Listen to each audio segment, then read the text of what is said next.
All right. Thank you all for making time in your day to join me for backward design strategies. Thank you for the wonderful introduction, Dr. Gotro. You're very sweet. We have just a little bit less than an hour now together, so hopefully you'll leave here today with a few useful takeaways that you can use in your own online teaching. So what we'll talk about today is we'll talk about competency-based learning, which is kind of a nice fancy term for backward design. We'll talk about what that means for designing a lesson, especially with an eye to online teaching.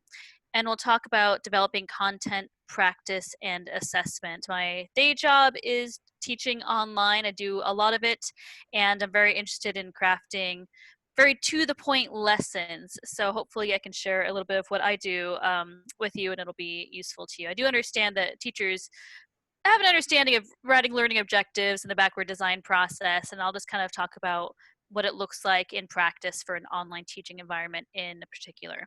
So please do put in your questions into the chat as we go through. I've got the chat open in another window, so I'll keep an eye out on that. I do want to make sure all your questions are answered as we go through. And of course, I'm happy to hang around after the webinar is over and we'll talk more. All right, so let's dive in. Let's start by looking at lesson design. At the bottom there, I've got backward design / competency-based learning. The gist of backward design, if you're not familiar, is basically it's kind of design for learning. You're designing with the end in mind. That's where the backward comes from in backward design. You start by thinking about where you want your learners to be at the end of a learning experience, and you design accordingly.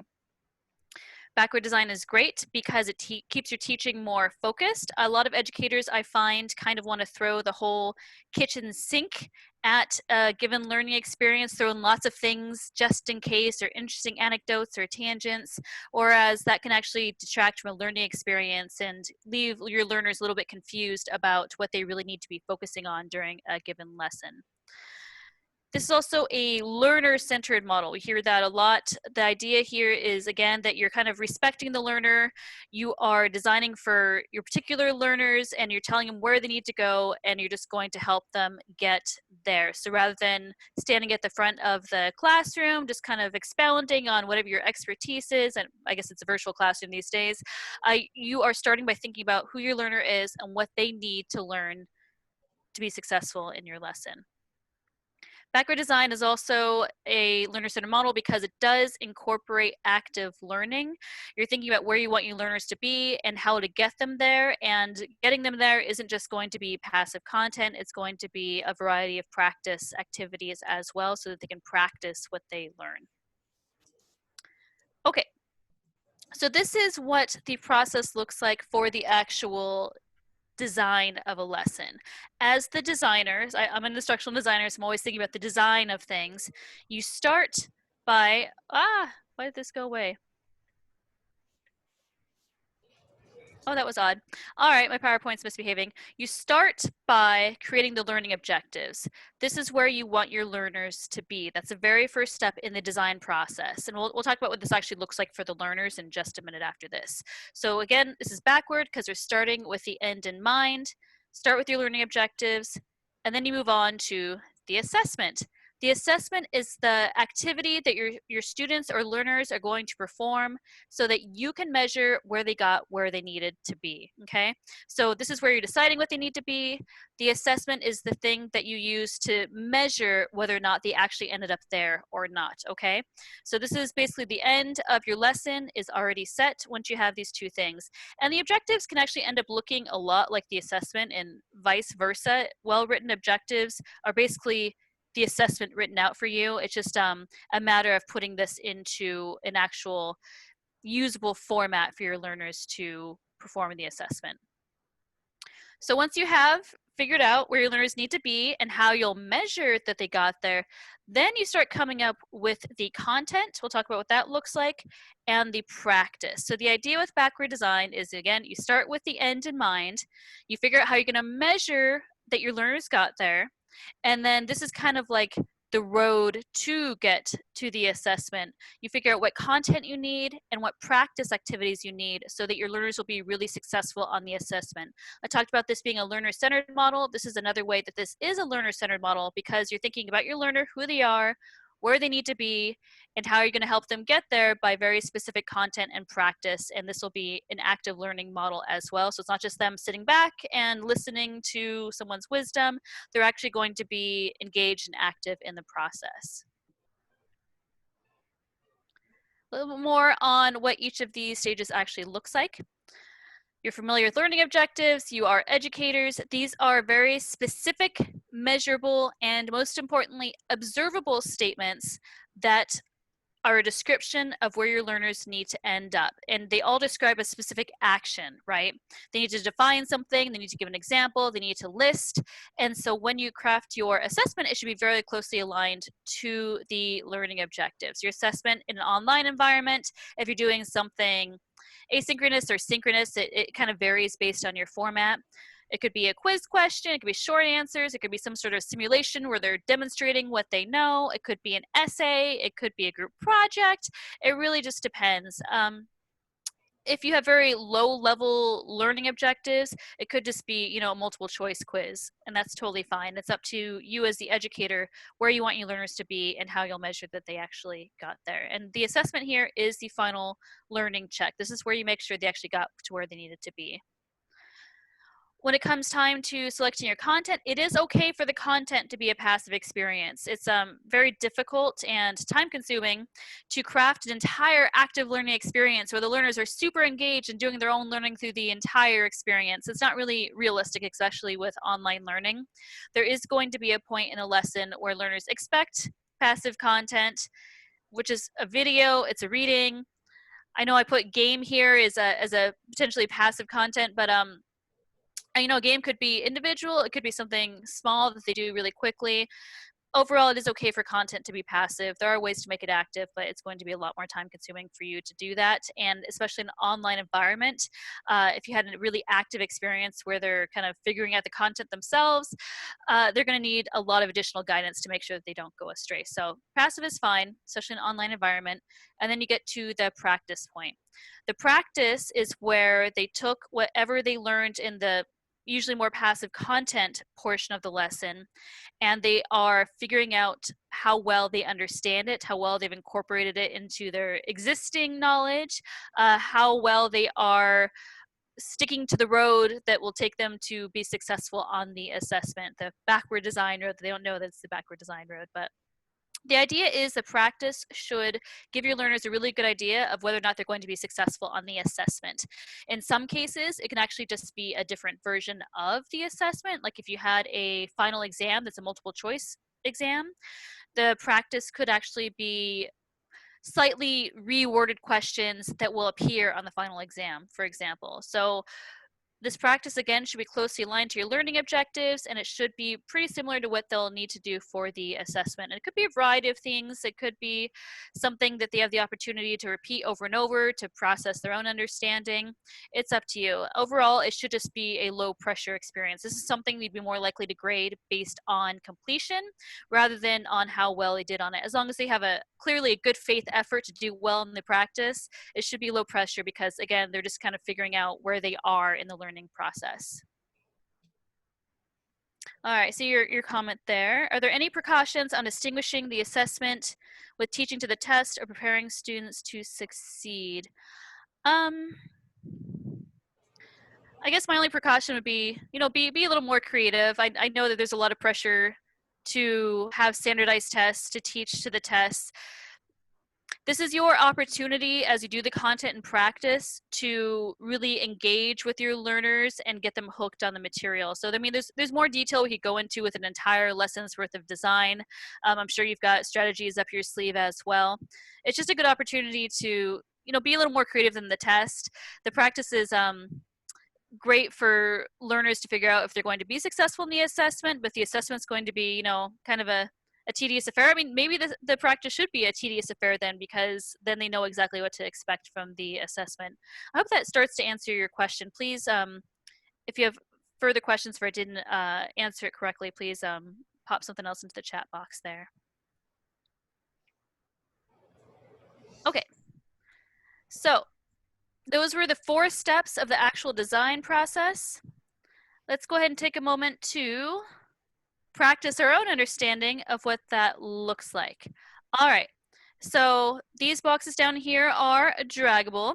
If you please humor me.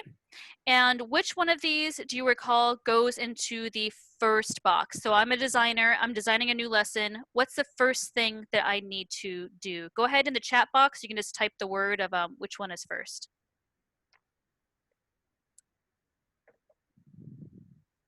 Perfect, yes.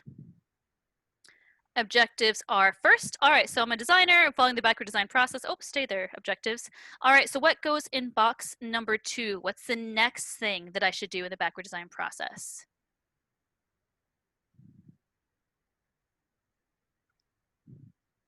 Brilliant, thank you, Julie and Sophia. Yes, the assessment goes next. So we first think about where we want our learners to be, then we figure out how we're going to measure that they got there. All right, so number 3, what goes in number 3? Content, brilliant. And that leaves us with practice. So this is your view as a designer of the process. This is not how your learners experience the lesson, right? Because, you know, if you walked into class and you're handed the final exam, it'd be a little, stressed out, right? You were given nothing to actually get you there. So this is how you experience it as the designer. All right, let me head on back to that PowerPoint. Thank you for participating in that. All right, so that's the design process. Now this is how your learners actually experience it. This is the order of learning activities. The first step is the same. Learners are informed basically what they're going to learn, not in so much detail because that's the point of the whole lesson, but they'll be given the list of objectives, and it doesn't have to be, you know, just the tedious list of objectives. It could just be a statement. It could just say, hey, today we're going to learn about lesson design, competency-based learning. You're going to leave with these takeaways, for example. They're basically just told what they're going to learn so they get in the right mindset to know what to expect from the learning experience ahead. So again, a closely aligned lesson is going to help learners keep on task, and you help them get on that road to being on task by telling them exactly what they are going to learn, because that helps them know what to expect and get ready for the learning experience. Next, your learners experience the content. Again, content can be a passive experience. Your learners already know kind of what to expect from the lesson because they're told about the objectives. Now they're doing the videos, they're doing the readings, whatever it is. And these are things that could be done individually, they could be done as a group, it could be asynchronous, people are doing it by themselves on their own time. It could be in a webinar, you're all doing this together. Again, it just depends on the format, and we'll talk later on about the different formats and kind of some strategies for different formats. But again, this can be passive. If you have any, you know, tricks up your sleeve with games or anything else you found online from other teachers, it is an opportunity to have some active learning as well. But don't stress about making this some really engaging thing, because sometimes learning is just going to be work and you have to process through the passive stuff. All right, next, the learner will have an opportunity to practice what they know. I like to say that the learning process is all about feedback. You never know if you're actually learning something unless you're getting some sort of feedback telling you if your understanding is correct or not. So practice is the opportunity for them to correct any misunderstandings.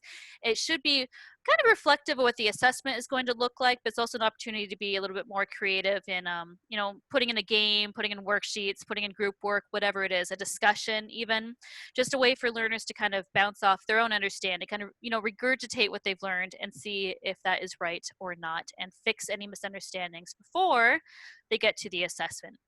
So when you are the designer, you go through the process starting at the end.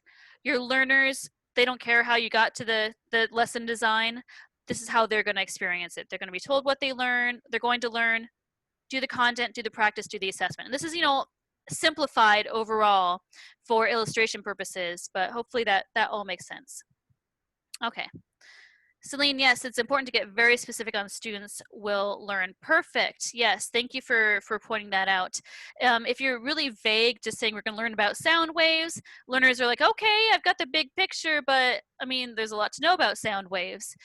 Your example is very good to say we're going to actually discern the difference between high pitch and low pitch sound waves. And that's very clear and to the point.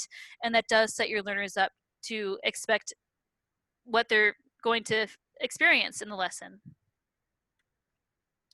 All right, so another example that I have from my own experience, I have a background in libraries.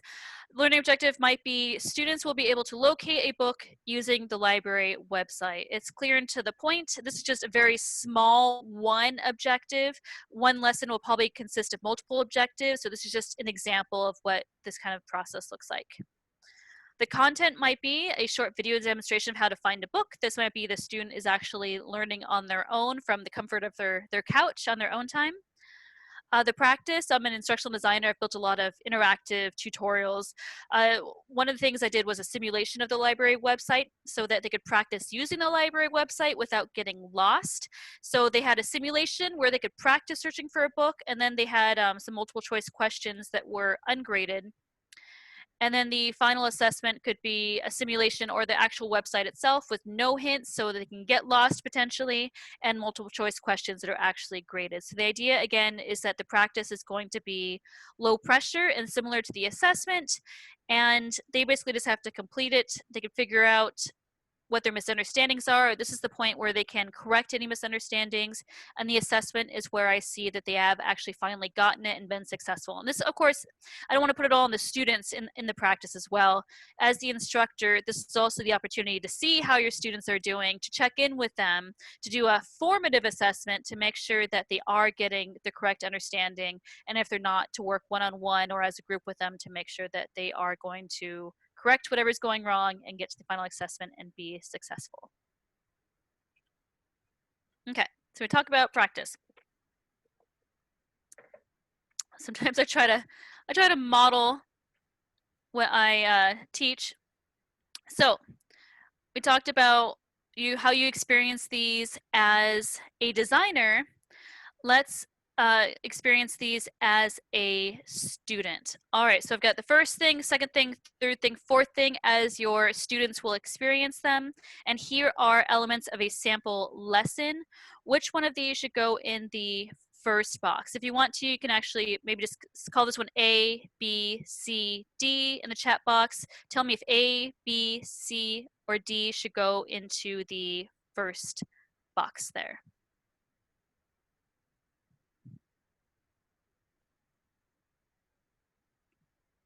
Perfect. Yes. B should go into the first box. Next time I do this, I'll have to number these a little bit better. All right, perfect. Now what should go into the second box? We got A, C, and D left. Again, this is another library lesson. Please forgive me the library-centric lesson here. So this one's A, this one's C, and that one's D. Which one goes next?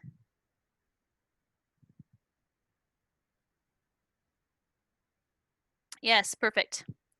A video demonstration would go next because that's the content. That's the part where they're learning how to do the thing that they're going to be practicing doing in just a minute. It's a technical term. Learning how to do the thing. All right, so now we're left with A and C. Which one do you think would be a good practice activity for them? C, yes, exactly. In my experience in library land, it's lower pressure for students to use an example research topic rather than their own, because they have so much wrapped in mentally into their own research topic that they can get a little bit off kilter really quickly. So that leaves us with developing keywords for their own research topic. So we start with the objectives, telling you what they're going to be able to do. Here's some content. They practice with an example. And again, that closely aligns the assessment, which is their own. And libraries can be a little bit tricky because, yeah, students are developing their own research ideas, doing their own papers and essays. So it can be a little bit tricky to make sure that they end up where they need to be because it can vary by learner. All right, thanks for participating in that. I appreciate it. All right, so I want to talk about a case, like little mini case studies, just a big example of how I put these things into practice myself. So I'm an instructional designer. I teach an instructional design program as faculty.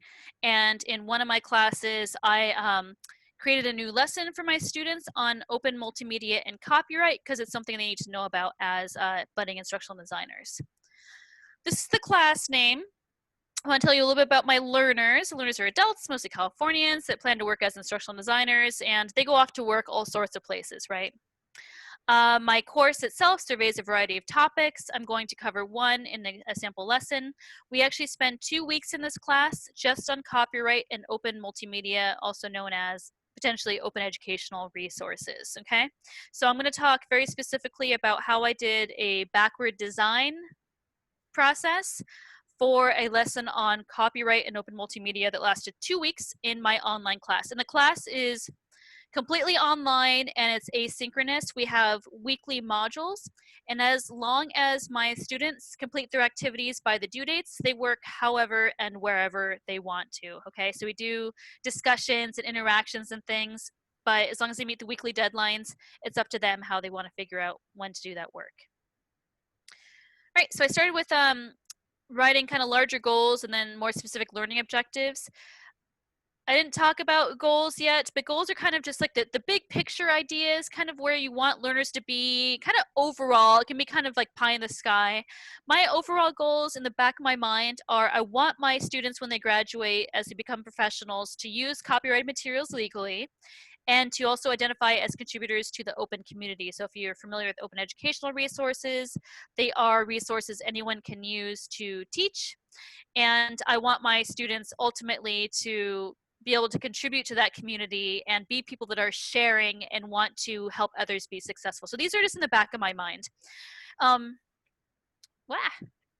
I must be bumping my mouse. I don't know what I'm doing here. All right, so the learning objectives that kind of spawn from that, I've got several here. I actually ended up with 6 altogether for a 2-week lesson.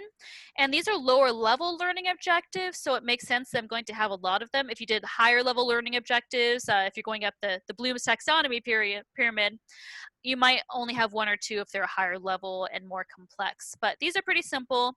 It's just an overview lesson. So we start with a couple definitions. They'll be able to identify licenses, locate a resource, give an attribution, assign a Creative Commons license. So you don't need to worry too much about, what these things actually mean as objectives if you're not familiar with the subject. But these are the objectives that came with that will guide my selection of content, guide my practice, and guide what the assessment is for this lesson. All right, so my goal in the lesson, we need to tell the learners what they're going to learn. Since my learners are instructional designers, I just made a list of the exact objectives I just showed you. I try to do a little bit of kind of behind the scenes teaching. Since I'm an instructional designer, teaching other people how to do instructional design, I try to kind of model what I'm doing so they can see what it actually looks like.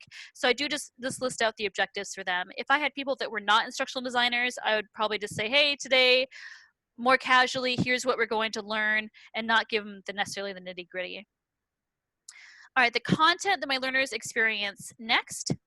I selected some YouTube videos and some readings from the campus library and elsewhere online. I offered them further readings and resources. These are things that are not required for them, but hopefully if they are interested in the content, they can go and explore further on their own. And then as part of the content, I had them start getting prepared to perform a practice activity. I had content on finding and reusing open works because I want them to go out and start being able to explore open content. And in the second week, I did a demonstration of how to cite a Creative Commons work. So again, these are things that are closely aligned to the learning objectives that I had. Over 2 weeks, I gave them content that's going to prepare them for the practice. And it is mostly passive content, but that's okay because they're about to do a practice activity with them. All right, so they've done the content. They know what they're going to learn. It's time for them to practice. In the first week, I had them explore open works. This was an open-ended activity. I just told them, here's a list of some open educational resource repositories. And my goal for them was just to kind of get out there and see what was even available in the world of open for them to reuse as educators. I didn't give them any feedback on that. And I didn't track if they did it or not. These are graduate students, so I mean, hopefully they're understanding the importance of this and they're doing it. If not, that's okay. We'll follow back with that later on. And in week 2, I had them practice citing a given Creative Commons work. So I actually gave them a Creative Commons work to look at, and I asked them to practice citing it, and the feedback was that I had them check their own work. So when I talk about feedback being important to the learning process, it's not necessarily the instructor that has to be completely responsible for doing all of the feedback, right? If you have a class of 30, 40 students, and maybe you have other classes besides that, it's an enormous amount of work in the practice portion of a lesson to go to every single learner and make sure they got something or not and correct their misunderstandings. Ideally, your learners can have some independence, and they can do some independent activities where they might be able to check their own work, and maybe you could just grade that based on completion if that's something you want to do. Or they can do some sort of group work or a think, pair, share, where they pair up with somebody else and then they can check each other's work. So they're still getting the feedback that they need to correct any misunderstandings, but they're just getting it from their own checking or a peer or a group. And, you know, there's a lot of creativity in how you can construct that.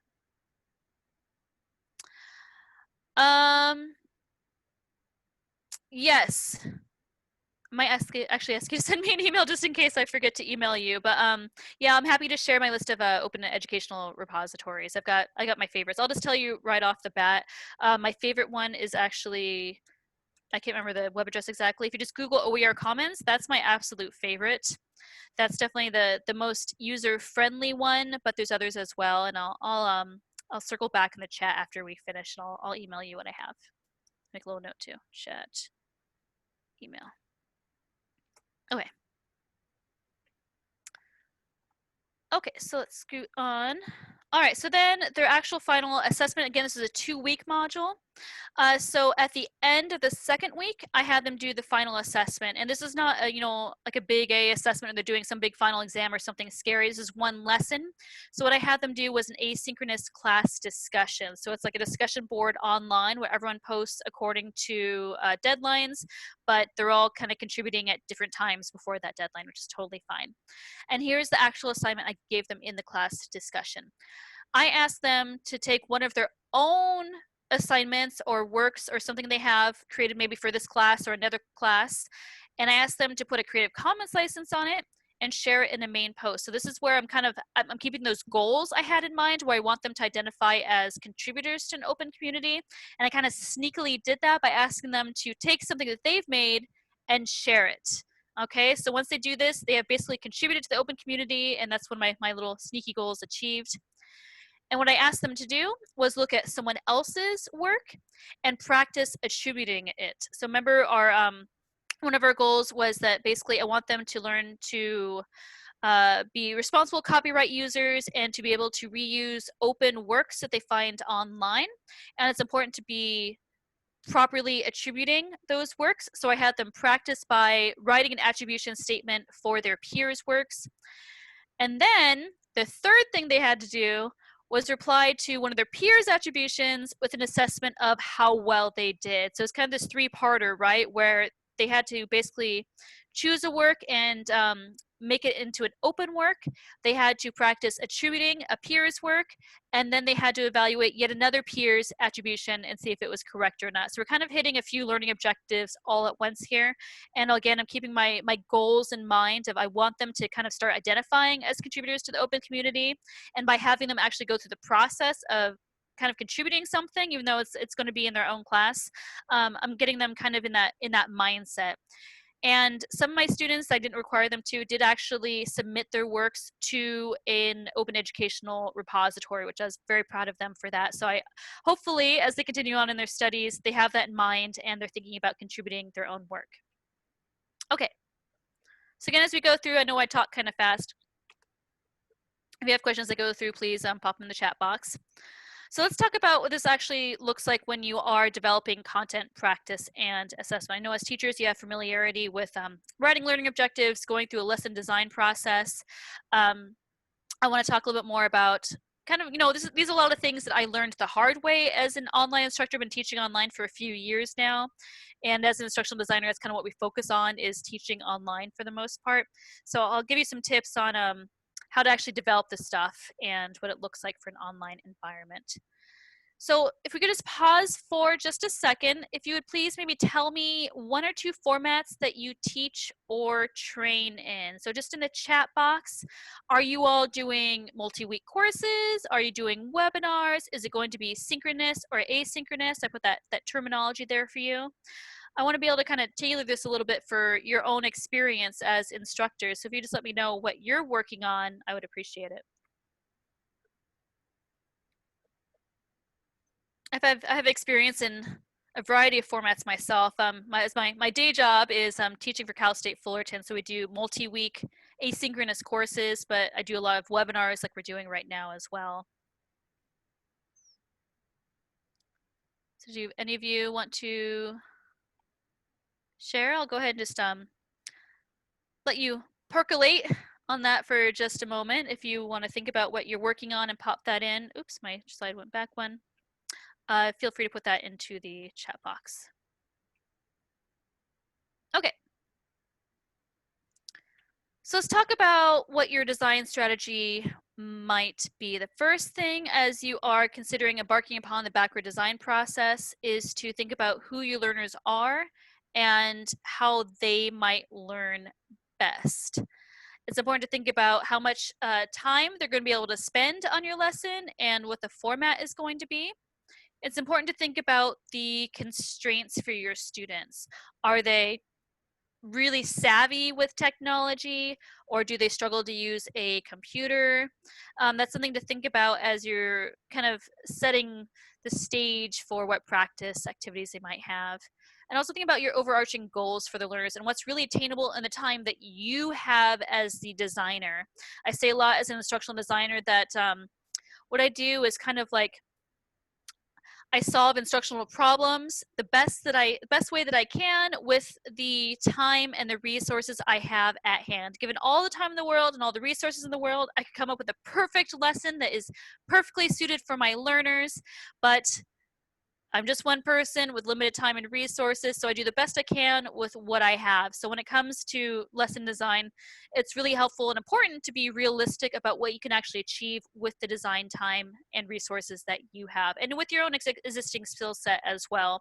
You don't have to go all out and come up with something really novel using a ton of different technology, because it may not even be the best learning experience, but you also don't want to overextend yourself and get burned out, especially in a time like this. All right, Selena work for Irvine Ranch Water District. You do, or for the Irvine Ranch Water District, you do weekly webinars that promote partner objectives. Perfect, thank you for sharing that. I'll definitely speak to some strategies for backward design and webinars as well. I love doing webinars. It's fun to see people and actually have people in real time. All right, so let's move right along.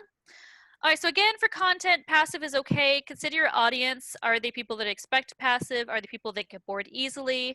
It's really nice if you're able to give your learners a choice of format. Under universal design for learning principles, it's really helpful to your learners if they're able to choose how to peruse your content. For example, that might be that you have a video that has closed captions. It might be that there's a transcript of that video. It might be instead of watching a video or reading an essay, they can listen to a podcast episode. These are just a few options that can benefit your learners so that they can choose the way in which they learn best that is most engaging for them. For my students, back pre-pandemic, you know, a lot of them had commutes, and they liked having the option to be able to listen to a podcast episode on their commute rather than having to sit down and actually read something. So that was an option I gave to them. In that case, they're going to learn best because they're actually going to be able to complete the content on their commute rather than not really necessarily having time to read something at home, for example. If you are in a synchronous format, which means that everyone is meeting up at the same time, like a webinar like this, for your content, it's okay again for content to be passive. I mean, right now I'm just talking at you. For the most part, this is a passive experience for you. But my goal as a webinar leader is to follow the 10 and 2 rule, which is 10 minutes of passive content, 2 minutes of active content. So that means that I do talk for 10 minutes max, but then we're spending a minute or two doing some sort of practice, some sort of discussion where you have time to kind of reflect, sit back, digest, discussed, and also kind of check your own understanding as well. So it's okay to do a lecture as long as you're kind of building in some natural breaks for engagement, or again, even just, you know, a minute of silence for reflection for your learners. If you are doing videos, you can do videos in a webinar, but it's important to make sure that they are going to look the way you want them to look for your learners. If I were to share a video right now, it would be kind of jumpy and grainy, and the audio probably wouldn't be that good because I haven't selected optimized screen sharing for video clips. So this is just a note that whatever your webinar synchronous platform is, test it first with the content that you want to use and make sure the settings are set appropriately to be successful in sharing that content. The optimized screen sharing for video clip actually increases your bandwidth. So you want to find out before the real thing that you have enough bandwidth and it's going to work really well in your webinar. And it's also nice if you can have, like, you know, a friend or something kind of test things out with you from their house or their office to make sure it looks the way that you want. Oh, Celine, perfect. Yeah, you follow the 10 and 2 rule. You have a pre-recorded video, kids watch, and then questions are posted. Perfect. Yes, it's the best rule. It's okay to be passive because, you know, not everything can be active all the time, but it's nice to have natural breaks for people to contribute. All right. So, I mean, the 10 and 2 rule is brilliant for live synchronous instruction, but I would say you should also follow it for any sort of asynchronous online instruction. For best learning experiences, it's great if you can chunk your content. So just like we do the 10 and 2 rule for live experiences, if students are watching things on their own, generally videos should be 10 minutes or less. And same thing for adults too. It's not like, you know, kids have short attention span. Everyone has a short attention span. Everyone's eyes glaze over if they have to watch something that's more than 10 minutes long. It's just human nature. But you can use stuff from YouTube. You can use stuff from LinkedIn Learning, depending on your audience. I know it's more adult professional stuff. If you're self-recording your own lectures or presentations, just break them into 10-minute chunks. You can still have the hour or 2-hour lecture. I mean, if that's what you have, that's totally fine. Just break it up into small chunks. It doesn't have to be beautiful or elegant. It just has to be broken up so learners are able to not only reflect and pause in between each chunk and better kind of digest what they're hearing, but since it is asynchronous, it's really nice if learners are able to kind of go and come back to the content. It's not your learners, while we would love them to be able to do everything all in one sitting, reality is, especially right now, people have, you know, families running around, dogs barking. They might need to leave and come back from the asynchronous content. So it's easier for them to complete a chunk at a time if everything is in really small chunks. I also really love H5P. I can talk a little bit more about that. That's with the drag and drops I had earlier, that's actually an example of H5P. You can do interactive videos with H5P, so that's a good way to kind of combine both the passive and the active learning experiences. You can actually have videos automatically pause, and learners have to do something like answer a quiz question or do something really quick as part of the video. And you can actually use YouTube videos for those. You don't have to own the YouTube video. You can pick any YouTube video, and you can turn it into an interactive video using H5P. I love it. Asynchronous, of course, if people are not all together in one room, you can have them do readings, news articles, ebook chapters, journals, whatever it is. You can have them complete some passive content on their own as well. I mentioned that podcasts are great. You can do selections from audiobooks. If you can have an interactive presentation, it can still be an asynchronous experience. I really love H5P. I'll put the web address for that into the chat box. It's h5p.org. You can start playing with it. They're limiting what you can do with the free version of H5P because they're trying to push people to h5p.com, which is their commercial version. But there's actually ways you can download H5P if you have a WordPress website, if your institution does, or if you have Moodle as your learning management system, you can actually download H5P. It's a whole other thing. But they have a really nice format called course presentation, which is kind of like an interactive PowerPoint. So they click through a lesson and a slide can be content, a slide can be an activity, and they're able to complete that on their own. And that's a really nice way to build an interactivity to an asynchronous experience and have them kind of chunk up their content and practice their understanding as they go through the lesson. Oops, I got off the PowerPoint here. Oh, great. I have an example in here. Sometimes I forget what I have in my slide text. So this is H5P. It's a very unexciting name for a very cool product. Again, h5p.org is the free version. They're limiting what you can do now with h5p.org. You can't actually do a course presentation anymore. I just found this out yesterday. But there are ways you can try out H5P for free still and get what you needed done. So this is actually a digital poster I did for a conference a year or so ago. This is the course presentation format. This is what I just described as being kind of like an interactive PowerPoint. Potentially, I could create a lesson using this format and just assign my learners to complete it, and that would be something that they could do on their own. So you actually just navigate it by clicking through, and it's a mix of passive content, like here's some reading for them, and then they have a knowledge check question. So they click through more content, pause again for a knowledge check question. They check it, see if they understand it, and continue on in the lesson.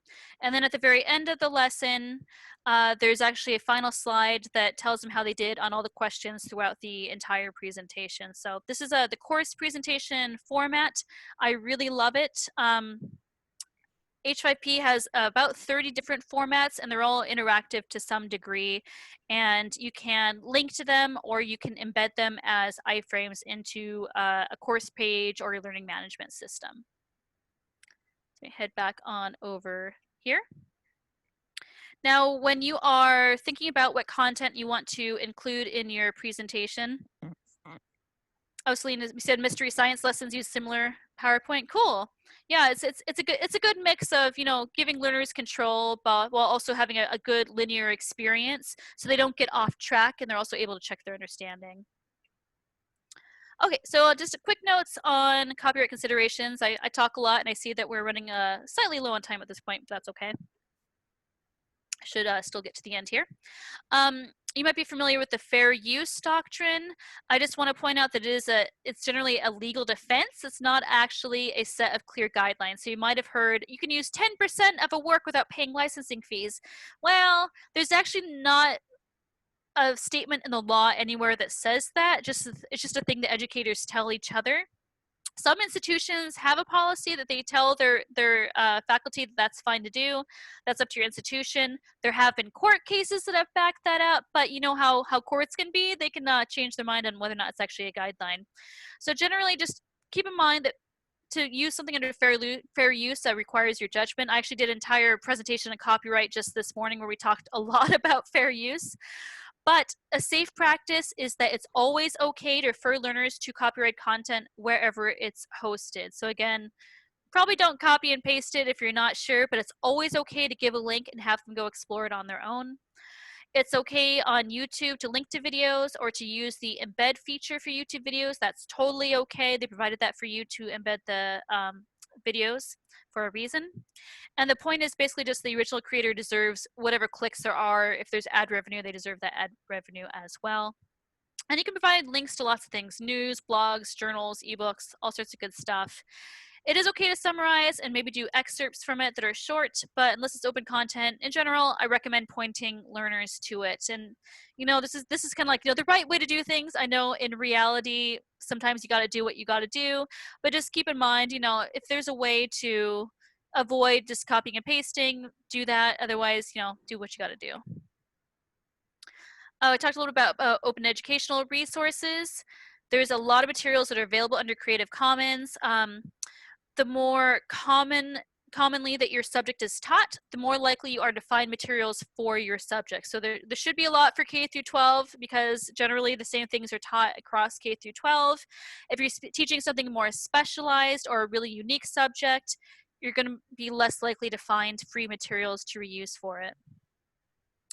Celine, no, you don't need to worry about breaking copyright rules if you just use links to sources. If you're linking out to things and you're not just like copying and pasting them into your course, you're good to go. You're always safe if you're linking out to wherever something lives originally, definitely.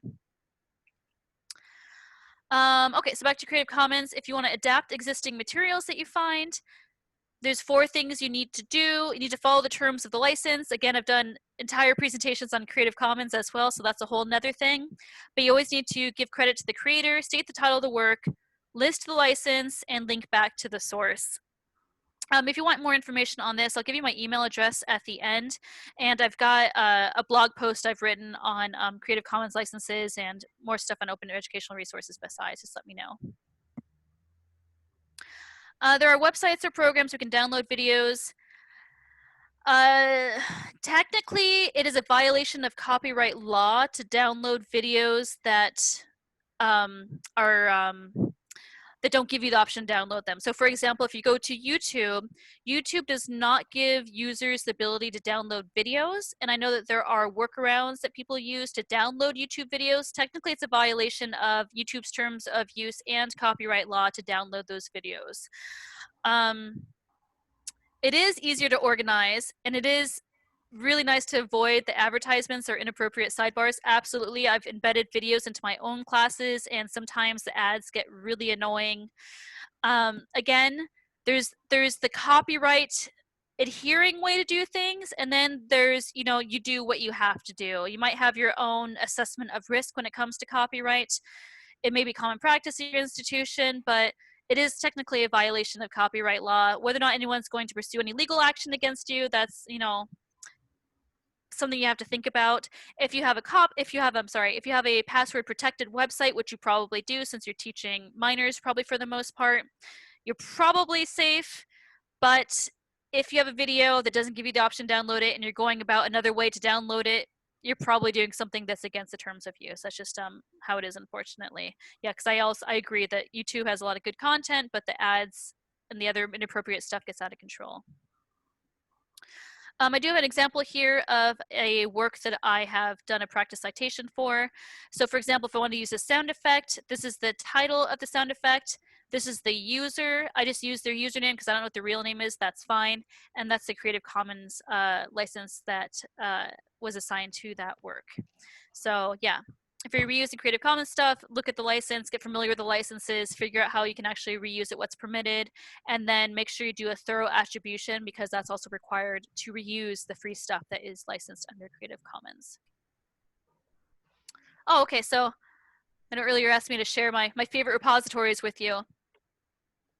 And if you want my slides, just email me. I'll give you my email address at the end, and you're welcome to have my slides. I'll share those with you.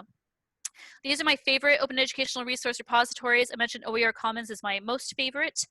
Merlot is a repository that is created and maintained by California State University system. Orange Grove is another big one on the East Coast. OpenStax is mostly college textbooks, and Open Access Journals is more scholarly journals. I would say, again, this one's my most favorite because it's the most user-friendly. You're probably most likely to find K-12 stuff here.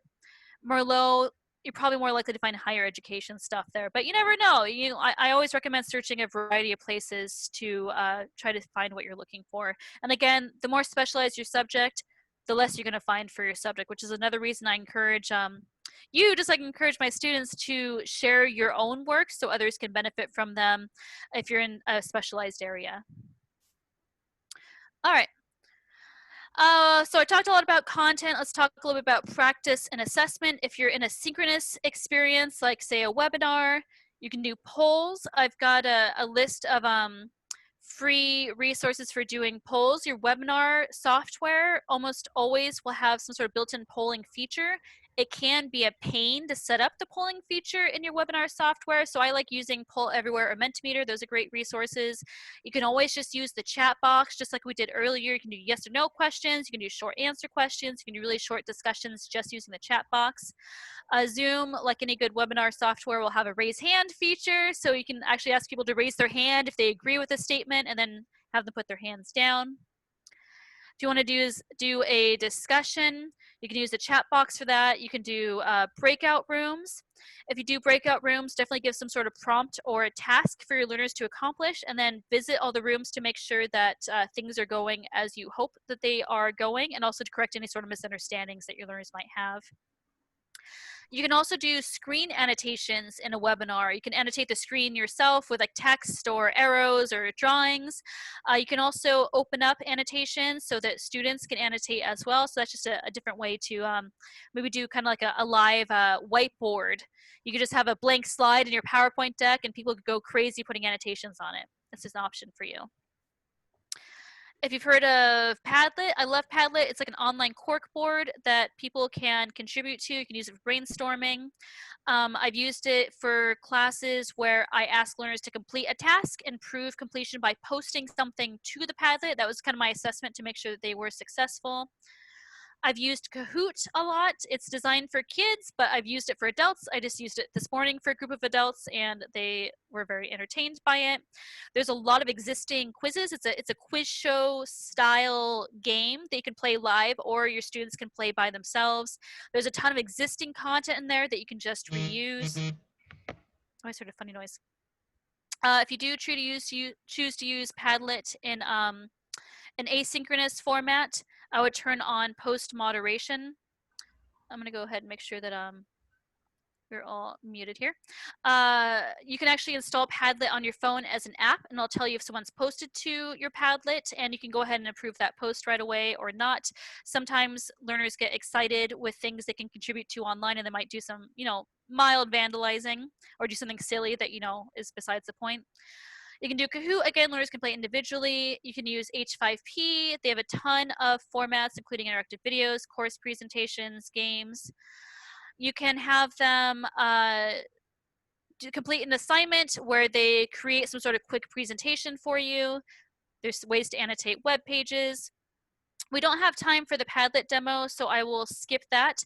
But if you do have a favorite app for teaching or learning that I haven't mentioned, go ahead and pop it into the chat box. I always love to hear about new apps that we can use for online learning. I'll go ahead and wrap up. I got just a few more slides. I'll cover a few technical tips really quickly here. When you're doing online teaching, you're always at the mercy of your technology, right? If you're doing a webinar, I recommend having a backup computer. Right now I'm teaching on my main computer, but on the side here, I actually have, you can't really see it because my virtual background, I have a laptop here as well, so that if my webinar goes down for any reason, I can immediately move over to my laptop and continue on the presentation. This is from hard-learned experience.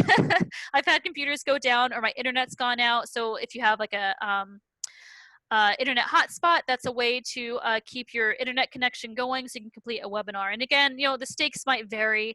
If it's not a high stakes experience, maybe don't worry about it so much. But if you have something important to do, it's good to have a backup computer if that's something that you inhabit at your house. And it's also nice to see how your presentation looks in progress. Make sure you're sharing the correct materials. If you're sharing a video, you can see right away if it's playing correctly or not. And like I just mentioned, you can jump over quickly if your computer crashes. I recommend using a headset with a microphone for the best audio. I do a ton of presentations on my laptop as well with just using the internal microphone. It works fine, but it's more likely to pick up background noise, whereas if I use a headset with a microphone, I'm going to sound much better and clearer. I encourage you to turn your camera on. Online learning can be kind of lonely, so I encourage you to humanize your online learning. Let your learners see that you're there. Let them see your face. It's nice to have that little extra element to remind people I'm a real person too.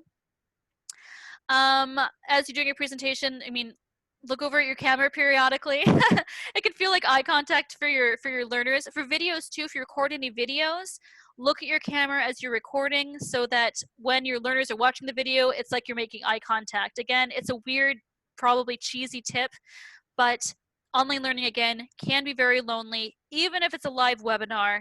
So try to make that extra connection with your learner. Keep an eye on your chat as you're doing webinars, or have a moderator help you out. I think it's a better learning experience to answer questions as they do come up, because then after the fact, I might not even remember what we're talking about. If you're doing a slide deck, don't read your slides. Learners read faster than you talk. Generally, people learn better from looking at pictures and listening to narration than from looking at pictures, listening to narration, and having on-screen text. If you're recording a video, don't read a script unless you can make it sound really natural. It just sounds really robotic when someone's reading a script. Again, it's actually very humanizing to listen to someone have ums and ahs and stumble over words in their speech. It is more engaging, and again, it humanizes your online learning. Bullet points, simple visuals are great for videos and slide decks. Avoid animations unless necessary. When in doubt, fade in and out. Look at the camera again. Make eye contact with your learner. Keep it simple. I'm a big fan of PowerPoint. I know there's lots of other alternatives to PowerPoint that profess themselves to be the next PowerPoint. PowerPoint's fine. It gets the job done, and it creates files that you can share and you can just reuse really quickly. You don't have to worry about them getting corrupted. Google Slides is fine. If that's where you live, go for it. But again, I want to be able to share things really quickly and have my learners be able to download my slides. And I also want to be able to reuse my stuff really quickly. So I just use PowerPoint.